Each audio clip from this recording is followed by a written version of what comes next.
Hola alumnos, bienvenidos a esta clase de biología. Vamos a conversar sobre el calentamiento global y el efecto invernadero. Conversemos sobre el clima. La Tierra tiene una forma casi esférica, quiere decir con esto que son ovoides, y los rayos solares van a interceder a través de la atmósfera hacia chocar con la Tierra. ¿Qué pasa con esto? Que hay una serie de gases que están ocupando la atmósfera, que son los gases que mantienen la temperatura dentro de la Tierra. ¿Ok? ¿Por qué? Porque la incidencia de los rayos, además de ser con diferentes ángulos perpendiculares en un sitio, en la zona más ecuatorial, hacia las zonas ecuatoriales, o de diferentes ángulos alrededor del mundo, estos van a permitir que en algún momento se adapte un clima, sobre todo un clima especial para que se desarrolle la vida en la Tierra. En particularmente, el calor y esta temperatura es la que tenemos actualmente. ¿Ok? Si nosotros tener estos gases, en dado caso no lo hubiésemos tenido, la temperatura de los rayos del sol no se hubiesen quedado dentro de la Tierra y hubiesen ocupado temperaturas gélidas por debajo de los menos 18 grados centígrados en toda la Tierra. No existiría vida alguna. Continuamos.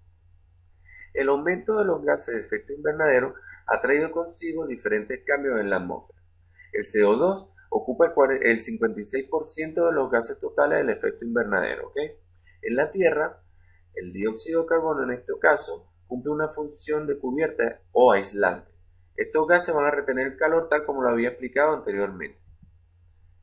Aquí en esta gráfica se representa cómo la incidencia del Sol puede tocar la litosfera y salir hacia el espacio, así como también otros quedarse retenidos gracias al efecto invernadero.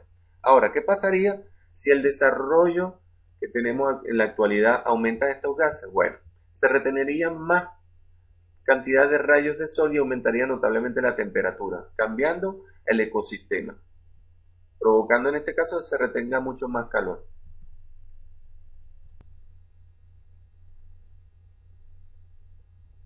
Por ejemplo, las plantas termoeléctricas, las industrias plásticas y quema de combustible, la ganadería y la agricultura intensiva, los aerosoles, las espumas y refrigeración y los vehículos tienen un gran aporte de CO2 a la Tierra.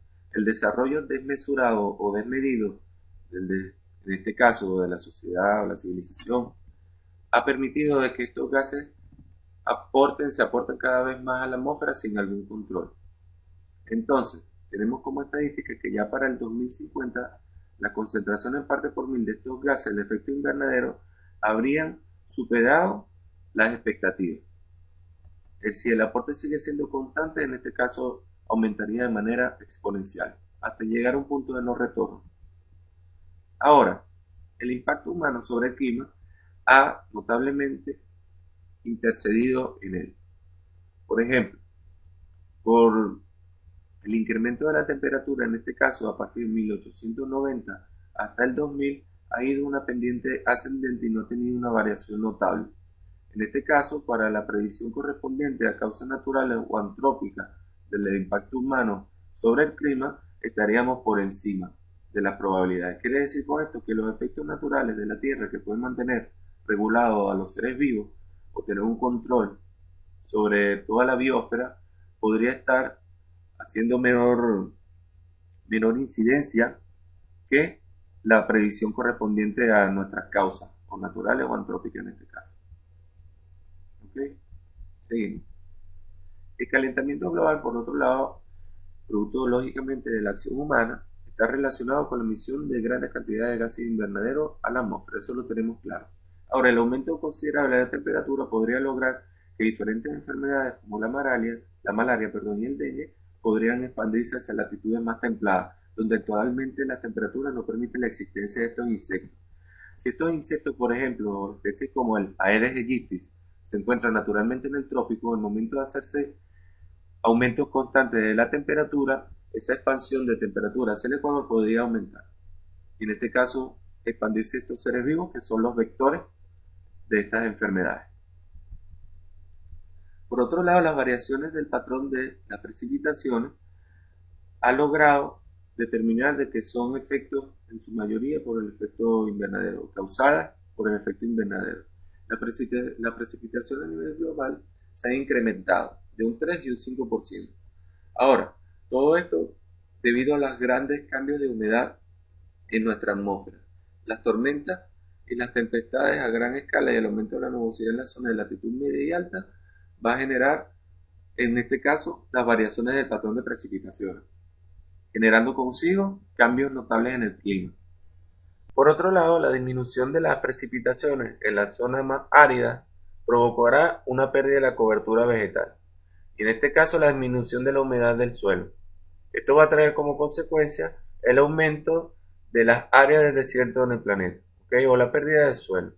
Ahora, en tanto a las zonas donde aumentarían las precipitaciones ocurriría un debilitamiento de las laderas y en consecuente el desprendimiento, lo que llamamos nosotros los aludes torrenciales, desprendimiento de grandes cantidades de tierra, y produciendo catástrofes de origen, en este caso, natural. Fenómenos como estos van a provocar lógicamente la pérdida de los hábitats de muchas especies por debilitamiento de suelo. Ahora, por otro lado, también afectaría la variación de las comunidades vegetales. ¿Ok? La disponibilidad del recurso hídrico se va a modificar, no va a haber igual la misma cantidad de agua que siempre. Entonces es lógico que el área de cobertura forestal va a disminuir. Tenemos que tomar en cuenta que la cobertura, en este caso de las especies de plantas, va a ayudar a regular las variaciones de las temperaturas y va a regular el clima. No obstante, si en este momento la desaparición de estos seres vivos en la Tierra a causa del calentamiento global traería como consecuencia un cambio demasiado drástico en la temperatura del planeta y en este caso impidiendo el desarrollo de cualquier ser vivo, y no es mucho lo que habría que reflexionar al respecto. Simplemente sabríamos que el primer eslabón, que son los productores, estarían afectados. El resto de los seres vivos que confluyan, intervengan y se relacionen con este tipo de ecosistemas o este tipo de seres vivos se vería afectado notoriamente. Ahora, producto de eso, tenemos nosotros que se ha estimado que el 20% y el 30% de la biodiversidad estaría en riesgo por pérdida de hábitat. Paralelamente se producirían cambios en los ciclos de vida de muchos insectos, disminuyendo su periodo larvario. Con esto también se podría en riesgo ciertos animales que dependen de ellos para su nutrición. En este caso el equilibrio ecológico estaría notablemente afectado. Y no dudaríamos por qué, pero el cambio de las temperaturas en los océanos también afectaría la producción primaria que habita en él. En este caso, peces más diminutos y de interés comercial se verían afectados. Lógicamente, la disponibilidad de alimentos para el ser humano se vería en riesgo.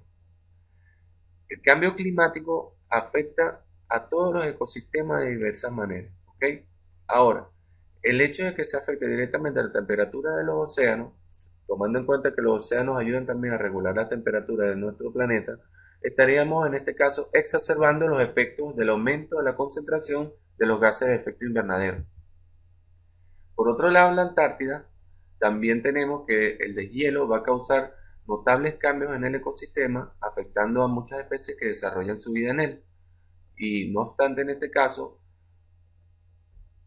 la cantidad de agua que se iría derritiendo aumentaría los volúmenes o el volumen del agua en el océano. Bueno, alumnos, y con esto nos despedimos. Llegamos al final de la clase. Nos vemos en la próxima.